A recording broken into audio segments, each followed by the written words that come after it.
दोस्तों तव्हां सोचे रहिया हूंदो इहा जेकी गूंज आहे इहा कंहिंजे नसीब में ईंदी दुलाव ड्रामे में। छा हिनजी शादी मंसूर खान सां थींदी या वरी राज़न जे भाउ मिठल सां? आख़िर ही शादी थींदी बि सही या इहा छोकिरी जीअं ज़हर ज़िंदगी में मीरा लोॾनि थाॿनि में हुई, कॾहिं हिते कॾहिं हुते क़ैद हुई? छा हिन जो नसीब हिन ड्रामे में बि ईअं लिखियो वियो आहे, कॾहिं हुन वटि क़ैद हूंदी कॾहिं हिन वटि, या कॾहिं कीअं? आख़िर हिन जो अंत छा थियणो आहे?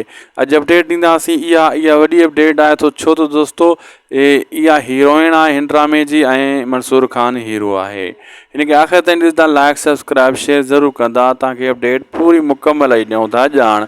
दोस्तों इहा जेका छोकिरी गूंज आहे इहा तमामु जल्द मंसूर खान सां निकाह जो थी वेंदो। मंसूर खान हिन सां शादी कंदो, लेकिन राज़न ककर वारा थोरा घणा इन जे रस्ते में रोड़ा ज़रूरु विझंदा ऐं होॾो शाहनवाज़ खान बि हुननि खे भड़कायूं रहंदो जीअं ही पंहिंजी भेण सौट मंसूर खान जे हवाले न करनि, उन खे शादी में निकाह में न ॾियनि, भली मारे छॾनि। शाहनवाज़ खान अहिड़ियूं टीकरूं ॾींदो, भली कोई छॾियो या पंहिंजे सौट सां परणाए छॾियो। अहिड़े हिसाब सां जेको आहे आहिस्ता आहिस्ता नेठि मंसूर खान इन सां शादी कंदो ऐं हिन जो थोरो मीरा खां मुख़्तलिफ़ नसीब लिखियो वियो आहे हिन ड्रामे में।